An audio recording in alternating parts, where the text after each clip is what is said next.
Alright guys, I apologize for the lack of updates here, but I've been hammering on this thing for since the last video, maybe 20 days. Every day I've been working on this thing or messing with one of these motors. Right now I have the aluminum motor in and the 228 cam, 228, 230 trick flow cam, and pretty much everything that was in it the first time I threw it in. And I think I found what the issue was. I have the billet turbo and everything back in. Everything's running. I had it around the block. And the issue I found out is I got this motor from my buddy Mark, 6 liter. Totally rotted up, nice boat anchor, 6.0. Great test motors. The issue I'm having is, let me grab let me show you what I'm talking about here. When I initially put this motor together, I ran into an issue here first where I put the aluminum motor together and I went to tighten down these rockers, and I was also going to do the valve springs and the cylinder heads. So in the spark plug hole I had my compression tester in there applying air to the cylinder to hold the valves up when you take the spring out.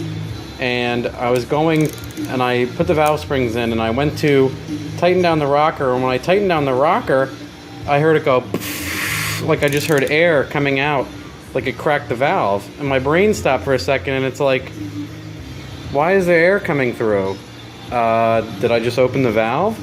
And I was starting to get super pissed off. I'm like, why is all the stock equipment, when I got that aluminum motor in there, it was just a short block, no cylinder heads, no rockers. It still had the DOD lifters and everything in it. I pulled all of that out, obviously. I must have had 4,000 people tell me, make sure you pull out the displacement on demand stuff. You probably collapsed the lift, blah, blah. Anyway, I was like, guys, this pisses me off. Why is totally stock equipment cracking my valve? Why do I have too much preload on an engine that doesn't even have adjustable rockers? What the hell is going on?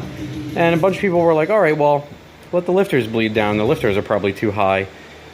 Did you soak them? Blah, blah, blah. I'm like, no, they were used, but they were sitting in, one of my parts bins over here, and I just threw them in, and I've done hundreds of these. This is always the case. This is what happens. You do hundreds of something, and then you run into an issue that totally screws you, and you learn. But I'm like, what the hell do I do? So everyone's like, let that shit bleed down. So I let the lifters bleed down. I left them all under pressure. I was like, I'll quit for the night. Came back at it the next day. I came out here, I hooked up the air compressor, no leak at all. I was like, great, I'm done.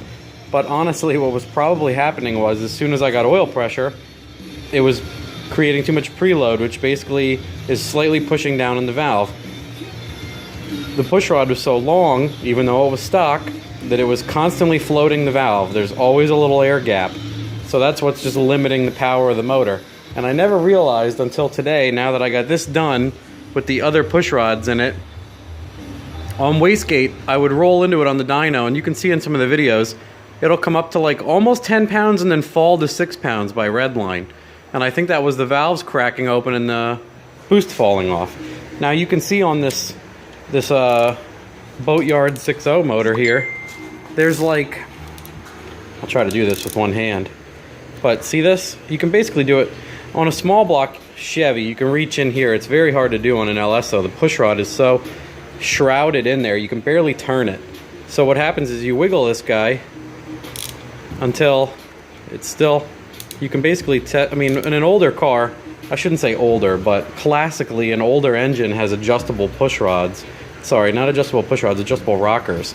And it's on a stem, a stud, and you adjust it every single time, and then you set the lash. These are just set, you just bang them down. So you usually don't run into a push rod issue unless you change like the entire geometry.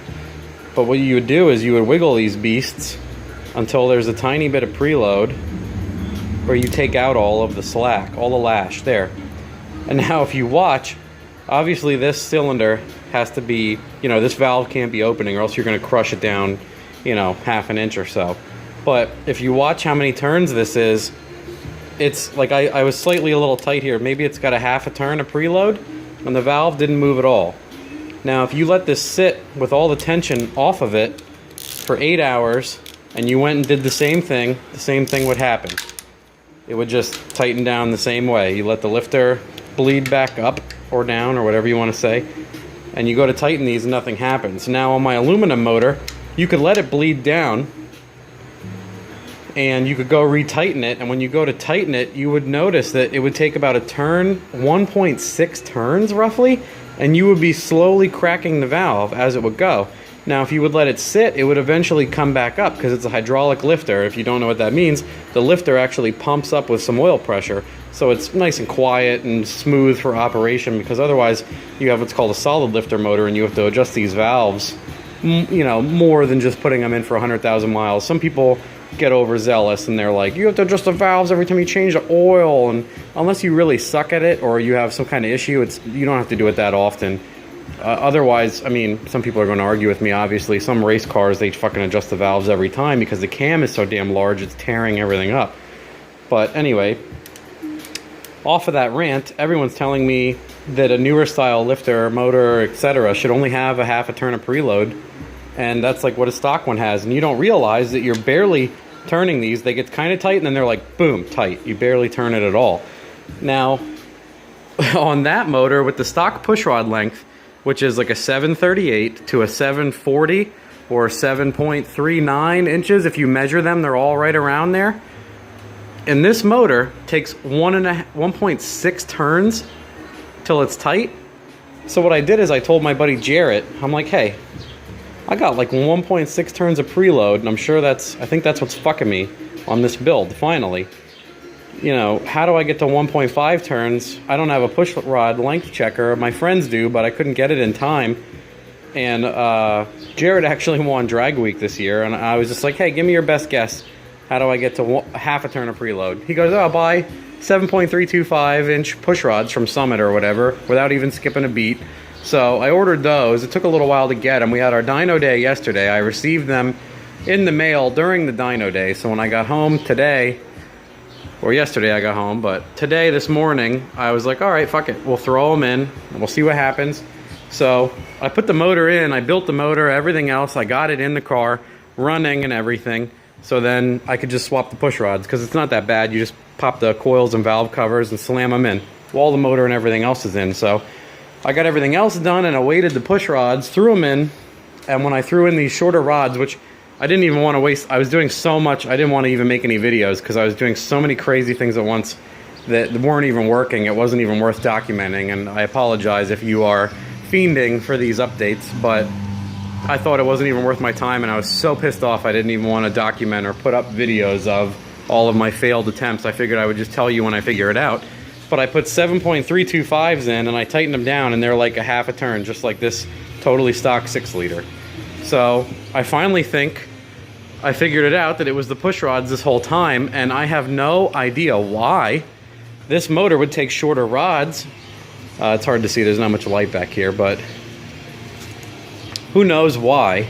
There's really no machining marks on this block. It came with no cylinder heads. I don't know if some of you guys know. Does a newer motor need shorter push rods? Is the part number different? Does it show that it takes a different length push rod? Why in the hell, like, is the cam higher in the aluminum motor, the later ones? I really have no idea why. Literally hundreds of these motors we have put push rods in without an issue, or so I thought there was no issue. Now I question almost everything after this build. I've learned way more and questioned way more of what I'm doing since this thing ever. Anyway, I have no idea why, so I'm not telling everybody to go buy shorter push rods, obviously. That's dumb, but understand we have no idea why right now. So I will probably get this on the dyno later today or tomorrow, since it's a busy weekend after the dyno day, and my parents just got back from vacation, and it's Memorial Day, and all of that, everything crazy is going on. So I'll try to see if this is better, but I took it up and down the road and it seems way better, and that has failed me before, but we'll see. One of the other things I noticed on my data logs, well, I said that before, the boost would come up and fall, and I actually couldn't even get more than half throttle out of this car to see if boost would fall. At half throttle, it was doing retarded, like, crash off the road burnouts in second gear, so I couldn't really tell but the boost never fell off, and it was holding, if I look at my data logs on the laptop, it's like almost 14 pounds of boost, not even throttle down, just all over the road, but smooth, never dropping off. So I'm curious to see if this does it.